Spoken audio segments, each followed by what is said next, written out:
오늘 우리에게 주시는 말씀 신약성경 요한복음 15장 1절부터 8절까지의 말씀입니다. 15장 1절부터 8절입니다. 제가 가진 성경 173페이지에 기록되어져 있는 말씀입니다. 한 절씩 교독하시고 마지막 8절 말씀은 한 목소리로 합독하도록 하겠습니다. 15장 1절 말씀 제가 먼저 읽습니다. 나는 참 포도나무요 내 아버지는 농부라.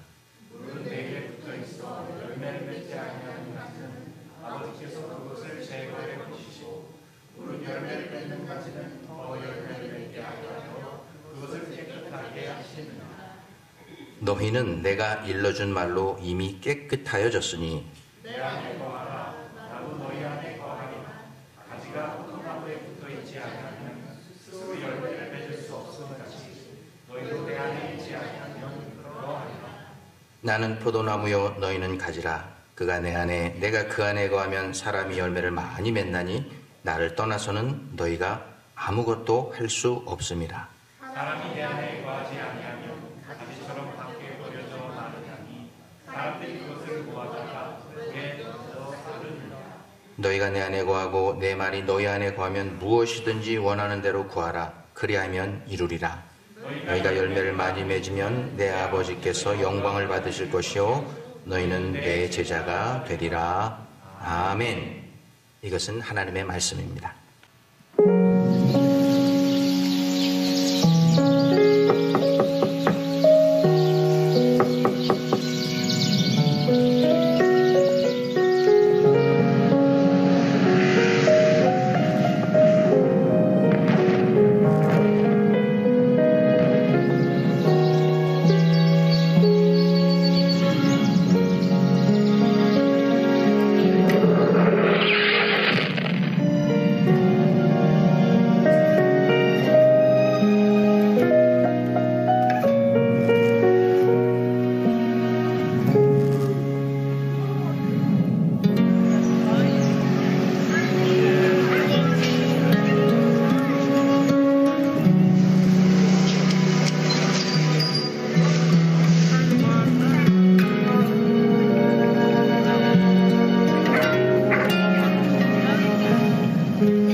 지금 우리가 함께 본 영상은 아프간 전쟁에 참전했다가 전사한 아빠와 그 아빠를 그렇게도 간절히 그리워했던 아들을 서로 연결시켜준 연결고리가 되었던 검은색 토요타 자동차에 관한 그런 실화를 배경으로 해서 만들어진 그런 영상입니다.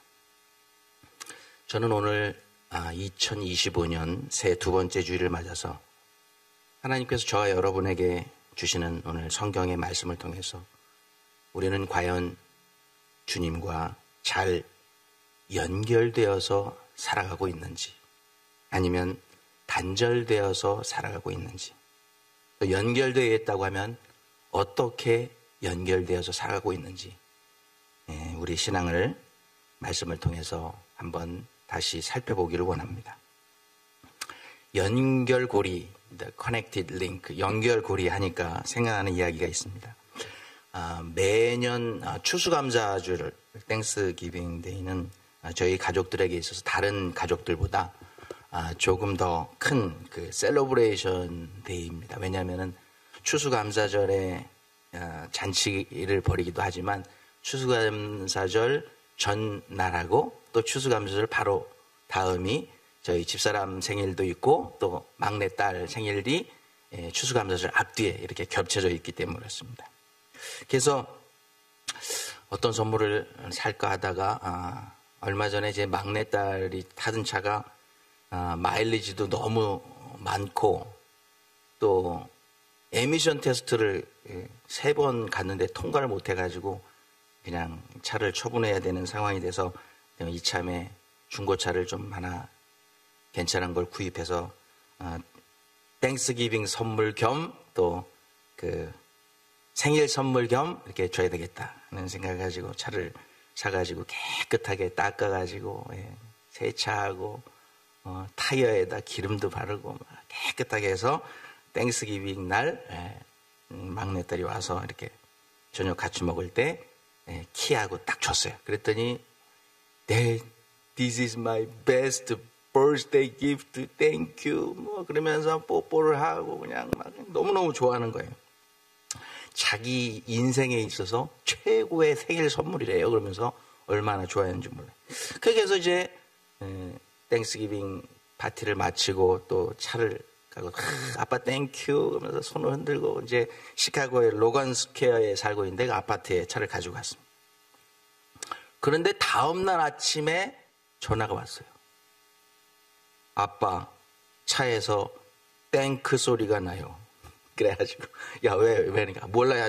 그래서 이제 엔진 번넷을 열어보고 비디오로 찍어서 사진하고 그 영상하고 소리를 좀 해서 보내봐 그랬더니 그래서 보냈는데 진짜 엔진이 터졌는지 팍팍팍팍 하면서 그냥 막 아니 어저께까지 멀쩡한 차가 그냥 하룻밤 자고 났는데 그렇게 된 거예요. 그래서 야 오늘은 아빠가 바쁘니까 내일 그 니네 아파트 근처에 있는 미케닉에 가서 고쳐줄 테니까 오늘은 그냥 그거 타고 출근해 일하러 간다고 그러니까 가는데 사람들이 다 쳐다보더래요. 그냥 막 뻥뻥뻥뻥 소리 나지 뒤에서는 막 연기가 막 빡빡 나지.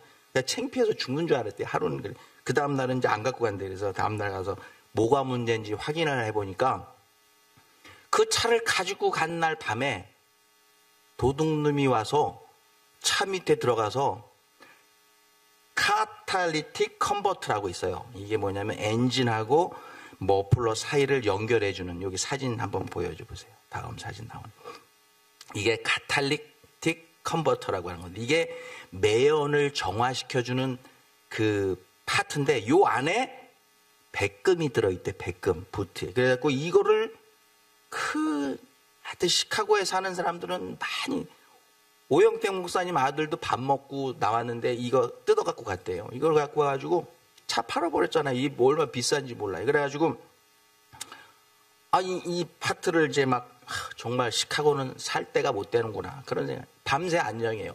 그래가지고 부랴부랴 파트를 막 급하게 사가지고 이제 머플러 샵에 가가지고 이제 연결시켜줬어요. 그러니까 이제 이 엔진하고 머플러 사이에 딱 이게 다시 이 용접을 해가지고 딱 연결이 되니까 똥차가 갑자기 또 세차가 돼버렸어요. 조용해요 또. 하루아침에 이 연결고리 하나 갖고 세차가 똥차가 됐다가 또 안 좋은 차가 또 세차가 됐다. 이렇게 연결시켜주는 고리가 중요합니다. 우리 신앙생활도 마찬가지입니다. 죄와 허물로 인해서 영원히 단절되었던 하나님과 우리 사이를 우리 예수 그리스도께서 이 땅에 오셔서 십자가의 죽으심으로 두 관계를 끊어졌던 관계를 연결고리가 되셔서 우리를 연결시켜 주신 것입니다. 이 연결고리가 되신 우리 주님 얼마나 감사한지 몰라요. 오늘 이것을 말씀해 주시려고 제자들에게 말씀해 주시려고 예수님께서 제자들에게 포도나무의 비유의 말씀을 해 주신 것이에요. 하루는 예수님께서 제자들에게 이렇게 야 얘들아 좀 일로 와봐. 내가 오늘 아주 중요한 천국의 비밀을 내가 알려줄게. 구원의 비밀에 대한 이야기를 들려줄게. 잘 들어봐. 제목은 포도원 이야기야. 포도원 이야기. 그래서 이제 시작된 포도원의 이야기가 시작됩니다. 거기에는 3명의 주인공이 등장합니다. 첫 번째는 누굽니까? 포도원 농부이신 하나님. 두 번째 주인공은 참 포도나무이신 예수님. 내가 알려줄게. 구원의 비밀에 대한 이야기를 들려줄게. 잘 들어봐. 제목은 포도원 이야기야. 포도원 이야기. 그래서 이제 시작된 포도원의 이야기가 시작됩니다. 거기에는 3명의 주인공이 등장합니다. 첫 번째는 누굽니까? 포도원 농부이신 하나님.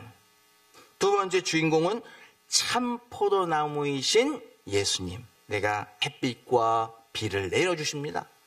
농부로서 할 수 있는 그 이상 하나님의 역할을 잘 감당하셨습니다.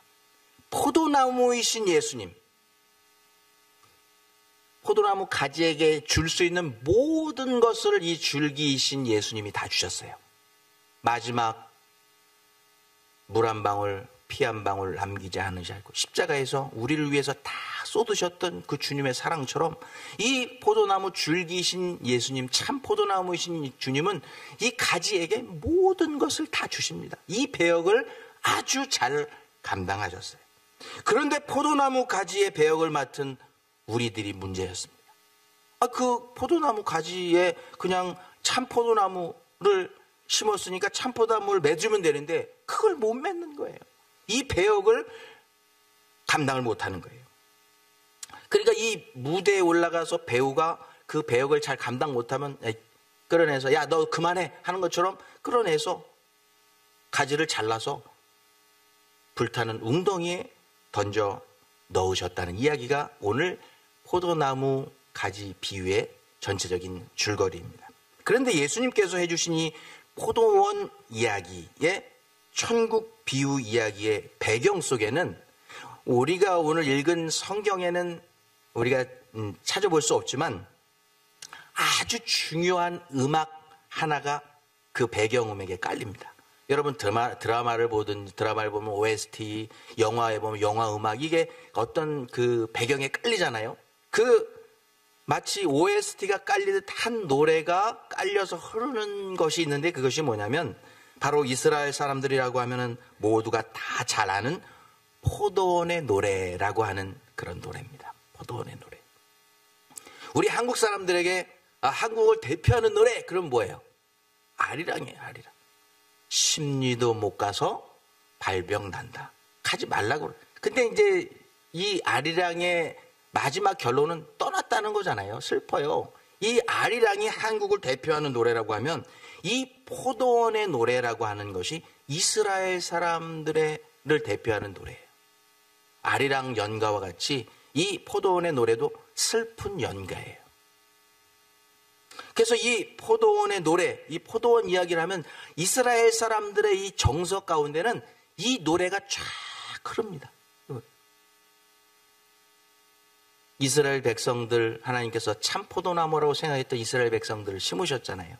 그런데 들포도로를 맺어서 한마디로 말하면은 이스라엘 백성들이 하나님을 버리고 우상을 숭배했어요.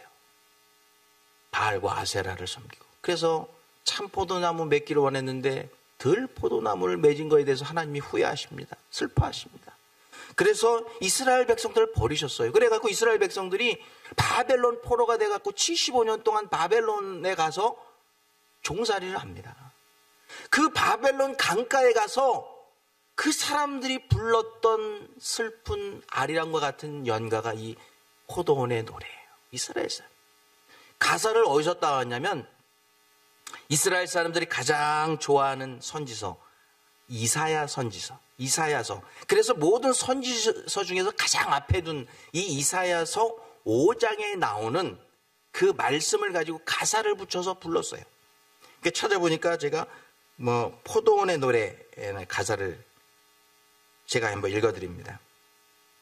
내가 나의 사랑하는 자를 위해 노래하되 나의 사랑하는 자의 포도원을 위해 노래하리라. 나의 사랑하는 자에게 포도원이 있으되 그 포도원은 심히 기름진 산에 있도다. 내가 그곳에 극상품 포도나무를 심고 좋은 포도 맺기를 바랬더니 들포도를 맺었도다. 포도원 농부가 그 들포도나무 가지를 잘라내어 아궁이에 던졌도다.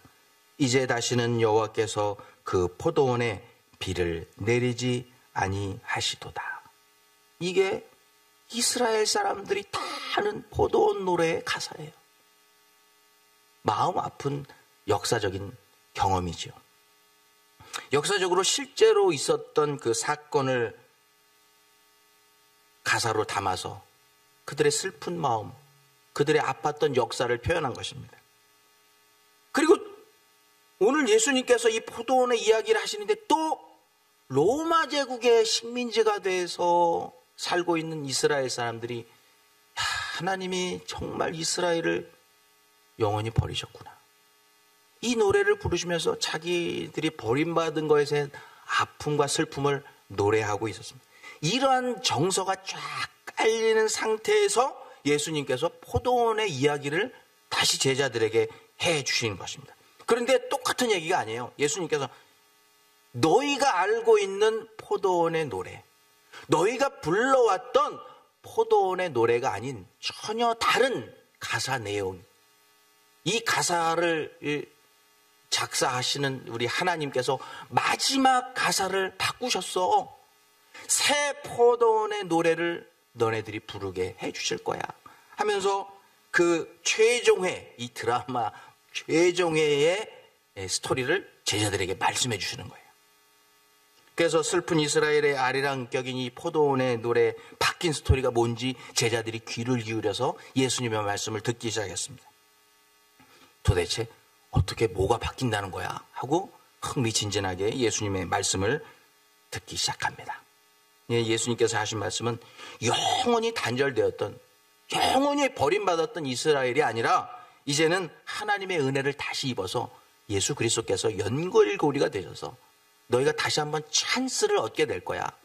그러니까 예수님이 말씀하시는 거 요즘에 한국으로 말하면 아빠 찬스라고 그러는데 아빠 찬스가 있어. 이렇게 얘기를 하고 있는 것입니다. 그 바뀐 스토리는 이렇습니다. 예전의 포도원 스토리는 똑같습니다. 하나님은 동일하게 포도원 농부로 나와 있습니다. 그런데 예전에는 포도나무가 우리였습니다. 이스라엘 백성들이었어요. 지금 하나님을 믿는 백성들. 그것을 포도원의 농부가 직접 심으셨어요. 그런데 새 포도원의 노래, 예수님께서 해주셨던 새 포도원의 노래는 농부이신 하나님은 똑같은데 포도나무를 우리를 포도원에 심는 게 아니라 참 포도나무이신 예수님을 포도원에 심으시고 우리를 그 참 포도나무 줄기에 접붙이기를 하셔서 우리가 포도나무 가지가 되게 하셨다는 것입니다. 이게 새로운 스토리예요. 그것이 오늘 본문 15장 4절 5절에 나와 있습니다. 제가 읽어드립니다. 내 안에 거하라. 나도 너희 안에 거하리라.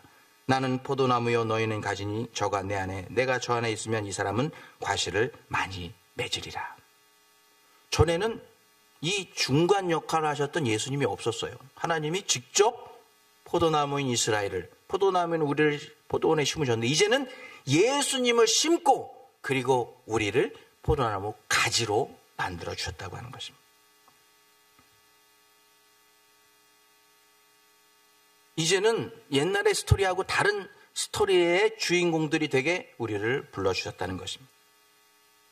그럼 포도나무 가지인 우리가 줄기에 딱 달라붙어서 해야 될 일이 있어요. 우리가 가지로서 해야 될 일. 그것이 무엇이냐? 첫 번째는요, 싹을 내는 일이에요. 싹을 내는 일. 싹을 내는 일. 여기서 싹을 낸다. 싹을 내는 일이 무엇이냐면 아주 작은 시작을 의미합니다. 아주 기본적인 신앙을 의미하는 것입니다. 아주 기본적인 신앙을 우리가 가지고 포도나무 가지로서 역할을 감당해야 된다는 것입니다. 여기서 말하고 있는 우리 영적인 싹이라고 하는 것은 영적인 양식을 말합니다. 영적인 양식을 우리가 하나님의 말씀, 방금 말씀하신 것처럼 예수님께서 양식이라고 하신 것처럼 우리가 하나님의 양식, 하나님의 말씀을 아주 조금이라도 우리가 성도로서 하루에 한 숟갈은 먹어야 될 거 아니에요. 양식을.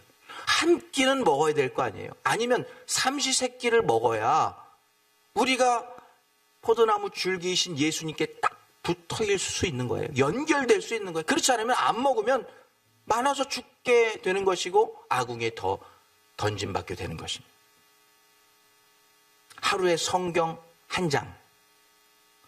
목사님, 저는 하루에 성경 한 장 읽는 것도 너무 힘들어요. 그러면 하루에 한 절이라도 읽어서 내가 영의 양식을 한 입을 떠서 입에 넣어야 우리는 싹을 내는 하나님의 자녀로, 하나님의 포도나무 가지로 남을 수 있다는 거예요. 한 숟갈도 안 먹으면 죽어요. 영적으로 죽는다는 것입니다. 뭐 매일 나는 1년에 성경 한 번 다 읽을 거예요. 그렇게 자꾸 물론 욕심은 아니지만 좋은 것이지만 그렇게 큰 욕심을 냈다가 아예 안 하는 것보다 매일 한 숟갈씩, 한 구절씩 혹은 한 장씩 읽으심으로 하나님께서 우리에게 주신 영의 양식을 먹을 때 우리는 싹을 튈 수 있는 것입니다. 오늘 7절에 이렇게 말씀하고 있어요. 너희가 내 안에 거하고 내 말이 너희 안에 거하면 무엇이든지 원하는 대로 구하라. 그리하면 이루리라. 내 말이 너희 안에 거하면 너희가 줄기에 붙어서 살 수 있어. 싹을 낼 수 있어. 이렇게 말씀하고 있는 것입니다. 예수님께 딱 달라붙을 수 있는, 연결될 수 있는 방법, 첫 번째 방법이 바로 말씀을 하루에 한 숟갈, 한 장, 아니면 그 이상 여러분이 할 수 있는 만큼, 여러분이 떠서 드실 수 있는 만큼의 하나님의 말씀을 듣고 읽을 때에 여러분의 포도나무 가지로서의 역할을 감당할 수 있다고 하는 것입니다. 포도나무 가지로서 가장 기본적인 임무, 싹을 틔운 첫걸음은 영의 양식인 하나님의 말씀을 한 숟갈, 최소한 한 숟갈이라도 먹을 때 이 배역을, 이 역할을 감당할 수 있는 그리스도인이 될 줄로 믿습니다. 여러분, 아무것도 나 기억이 안 난다, 나 읽지도 기억이 안 난다, 여러분 잘 아시는 거 있잖아요. 여호와는 나의 목자시니 내가 부족함이 없으리로다. 이거 마음으로 한번 묵상하시고, 그래, 주님은 나의 목자십니다. 오늘도 나의 목자가 되셔서 나를 아무런 부족함이 없게 해주시는 것, 주님 한 분만으로 만족합니다. 그게 한 숟갈 떠먹는 거예요. 여호와께 감사하라. 그는 선하시며 그 인자하심이 영원하미로다. 그래, 주님의 인자하심이 영원하고 선하시구나. 선하신 주님, 오늘도 나를 인도해 주옵소서. 그리고 한 숟갈을 또 떠먹고 하루를 사는 거예요.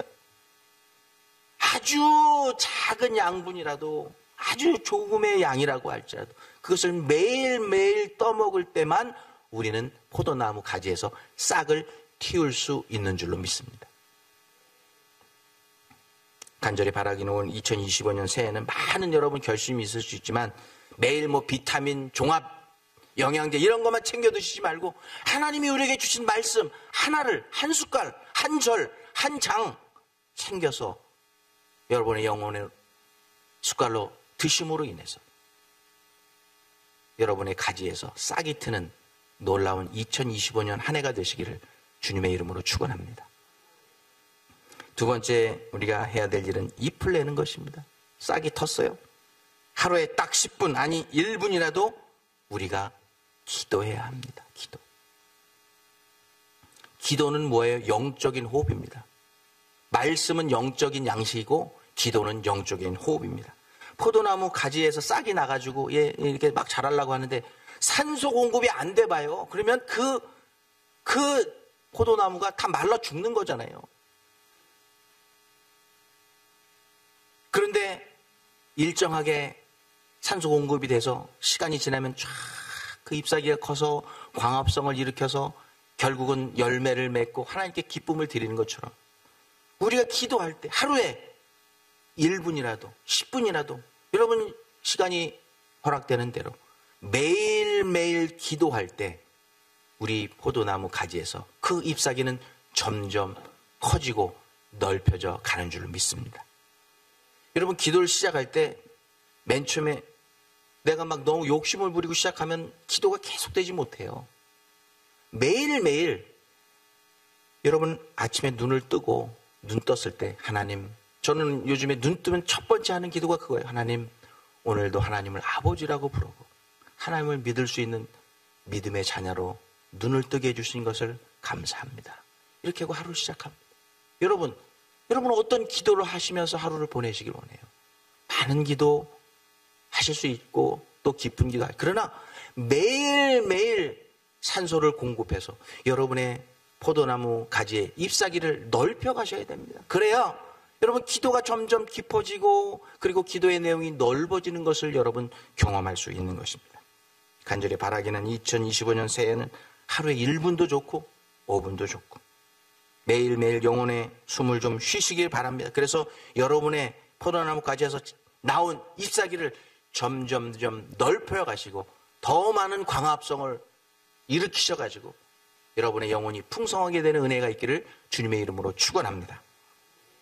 그런데 목회를 하다 보면요, 종종 이런 말씀을 하시는 성도님들 봅니다. 목사님, 저는 다른 사람들하고 똑같이 성수주도 열심히 하고 또 성실하게 이민생활 잘하는데 왜 저는 다른 성도들보다, 다른 사람들보다 기도 응답도 더 더디게 오고 왜 저는 이렇게 다른 성도들보다 시련이 많은지 몰라요. 제가 특별히 잘못하는 게 없는 것 같은데 저의 이민생활은 왜 이렇게 힘든지 몰라요. 그렇게 상담을 해 주시는 성도님들이 있습니다.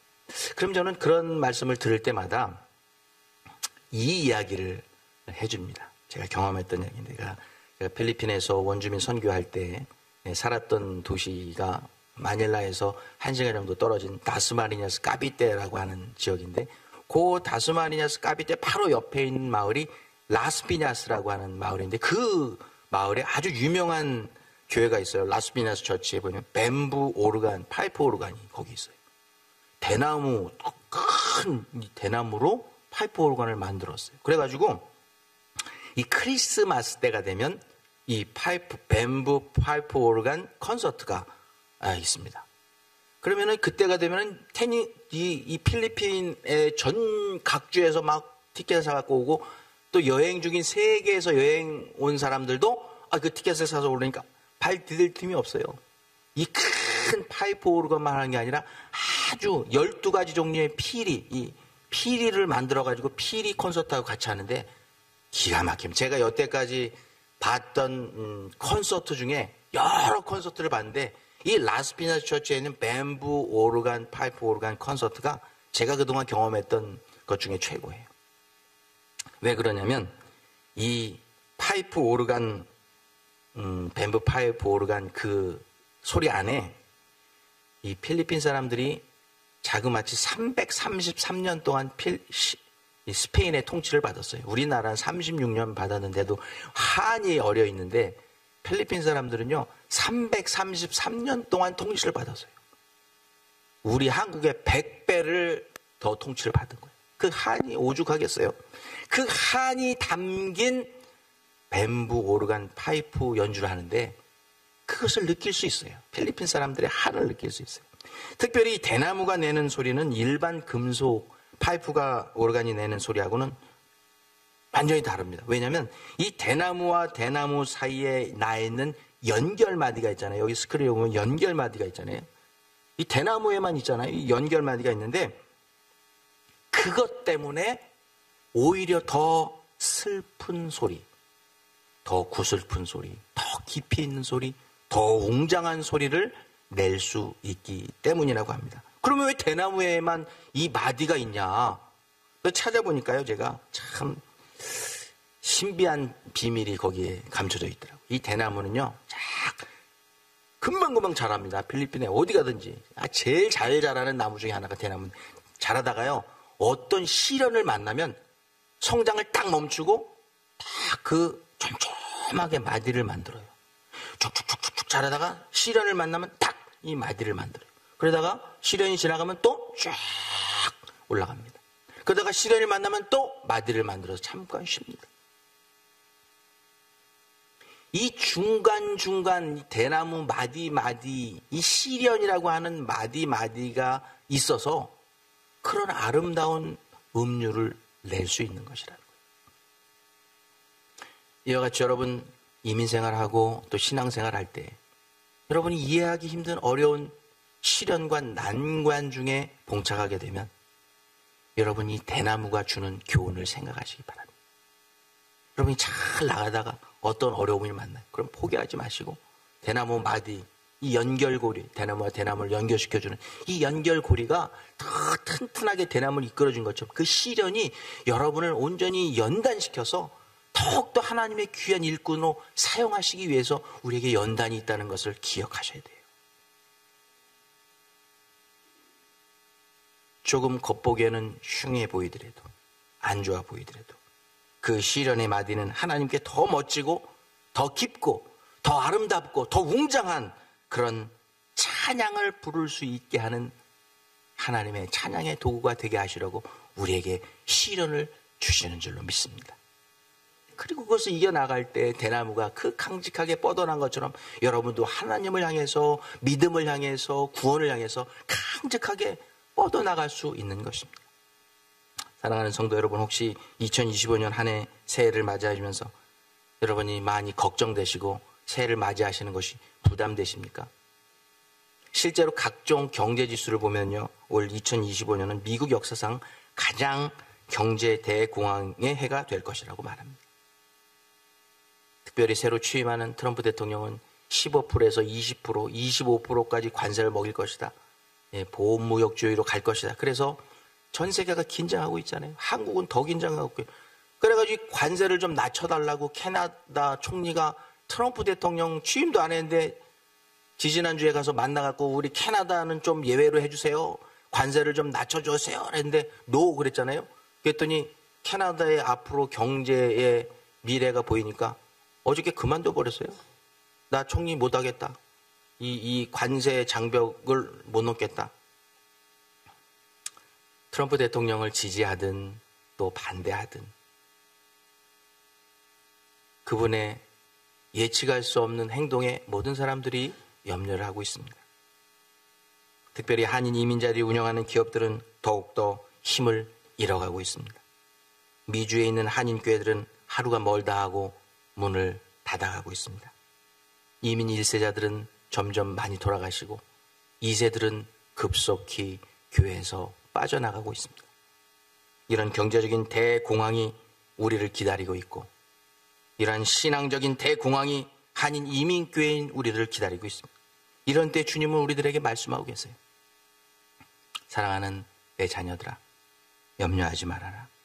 너에게 어떤 시련과 풍파가 닥쳐올지라도 포도나무 줄기인 내 옆에 딱 달라붙어 있어. 내가 너를 도와주리라. 내가 너희를 살리리라. 내가 참으로 너를 도와주리라. 주님께서 말씀하고 계세요. 중요한 것은 뭐예요? 많은 것을 하려고 하지 마시고 올해 포도나무 줄기이신 주님 옆에 꼭 달라붙는 2025년 한 해가 되시길 바랍니다. 주님과 꼭 연결되는 2025년 한 해가 되시길 바랍니다.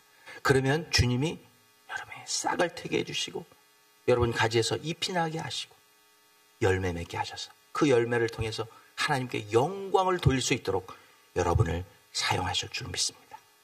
기도하겠습니다. 하나님, 저희가 무엇이 간데 저희들 택하셔서 포도나무 된 주님의 그 줄기에 접붙이게 해주셨나요? 우리가 잘난 것도 없고 능력이 있는 것도 아닌데 우리 자신을 돌아볼 때 우리가 왜 주님의 선택을 받았는지 도무지 알 수 없지만 단 한 가지 확실한 것은 그것은 주님의 놀라우신 은혜라는 사실입니다.